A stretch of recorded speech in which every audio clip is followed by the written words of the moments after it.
Greetings and salutations. This is just a quick little kind of update on the latest project.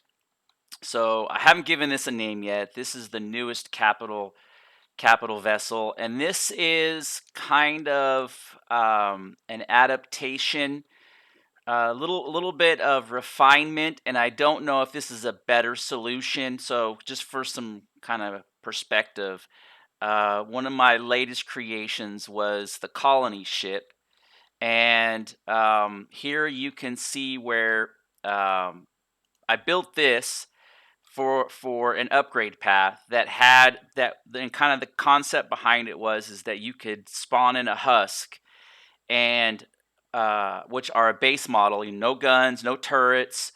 All it is a lot of mats. So, and that's kind of what I have here with this husk, right? Husk. And so it's like there's only 20 neodymium, 2 wood, 30 titanium, 65 cobalt, but the rest is just iron ingots, carbon substrate, silicon it's just it seems like a lot, but really once you get your first POI and you dismantle it, you can easily get the materials you need to spawn this. And as you go salvage some of those starter world capital ships, you can get 4 or 5 thrusters off of those, and it circumvents you needing to go and get the 1500 neodymium that you normally would. So one of my issues, and plus you get to do it at a lower level. You can spawn this at level 20, but like if you do the full decked out version with the large thrusters, down here, see how I got the big jumbo thrusters, and so it's just it requires a higher level base. And but I learned all my lessons from this, and there's nothing wrong with this. But I learned all my lessons from this, and flying it around, and I thought, well, maybe it's too much. Maybe it's too much of a scale up. And so I was gonna see if I could just thin it down by 20%, and bring these right here, these side pods, the thruster pods or thruster. They act as two aspects. One, it's kind of like it's a more hit points and armor, but the insides, you can preload all your thrusters in here. There's a lot of room for upgrading. You can fill these full of oxygen tanks or fill them full of thrusters. You can do side thrusters. Like it's got kind of ultimate modularity in the upgrade path, where the issue that I ran into on the Patriot, although it's a fantastic ship, it doesn't have any. It's very limited on the grow plots. You almost don't have enough on the survivor sustainability. And so I was like, man, I just and as the playthrough goes, I wanted more grow plots, so that's why I came up with this. And this has got 90 grow plots, and so you have enough grow plots to get into like your custom medicines and your not your custom, but some of more of those unique recipes that require kind of the rare ingredients that are harder to find on some of the worlds, and you can actually grow them versus just having to grow protein and grain in order to make your just stay alive food. So I was like, okay, well maybe I need to scale it down just a little bit, just a little tighter, a little cheaper on the pull into the resources. So what I did is I halved the thruster pods.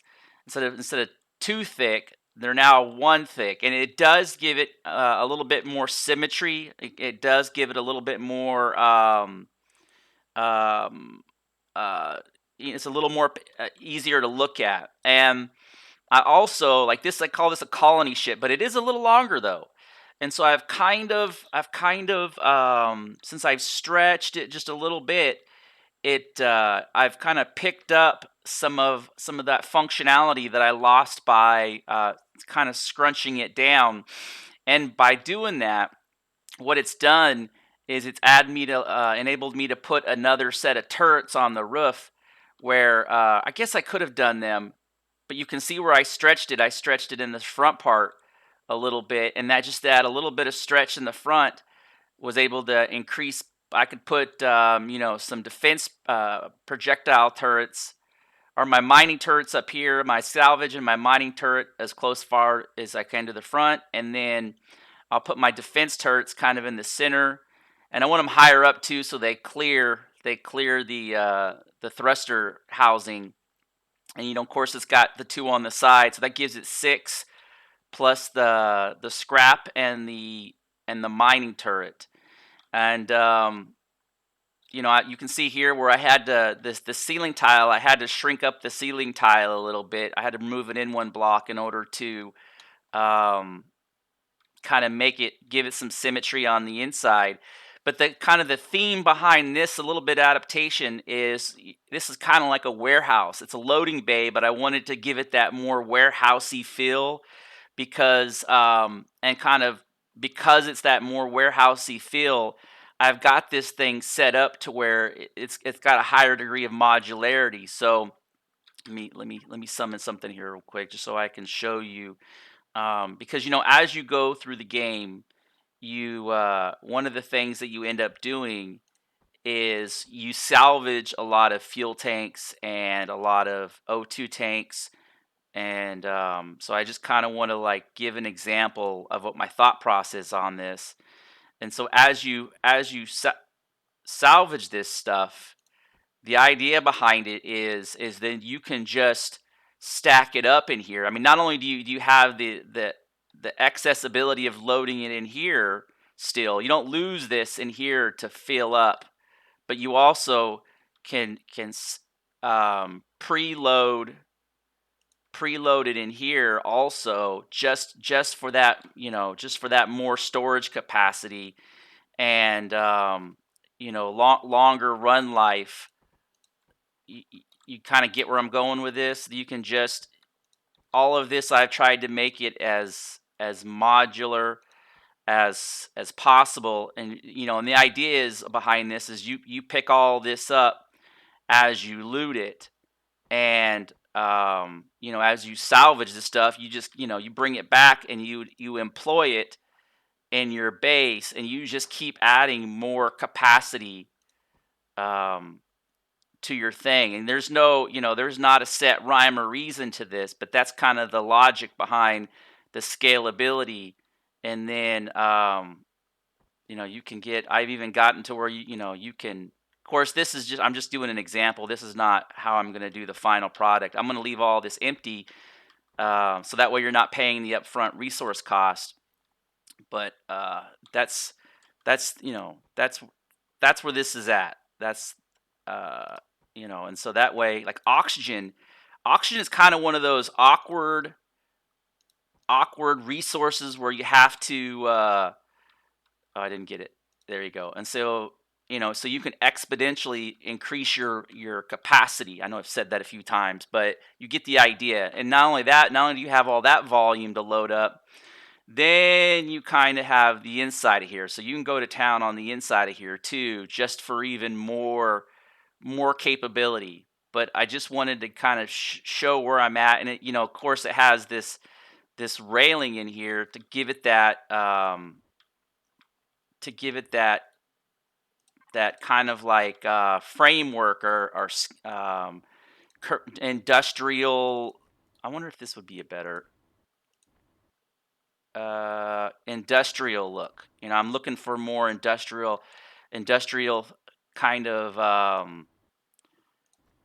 feel to it. And because this is not supposed to be a fighter. This is a colony planetary. Like if you were to go, if we were to go leave and go to Mars, the amount of content that we would need, or the amount of stuff that we would need to survive on Mars would just be crazy. Like it just would be, um, for survivability. So this has kind of got that same logic, that same kind of it's a one-way trip, so we got to prepare for it, type of thing.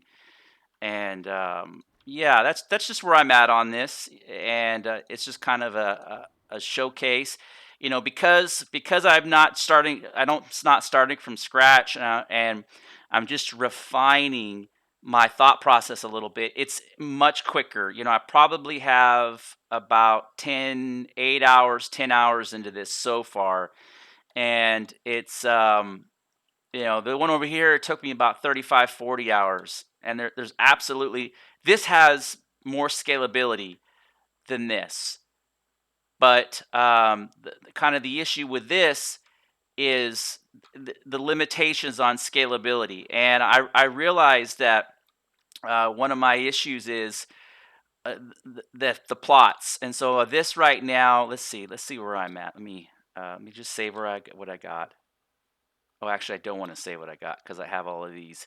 I got to pull all these out of here. But um, let me just hit it to F2. There's been quite a bit of change since my last save. So let's see where I'm at on here. So 4,000 iron ingots, right? 4,700. Where well, that would change because I loaded all those tanks in there. I'm gonna stop the video here. I'll do another update video as I get closer to the finish or once I publish it. Thanks for watching.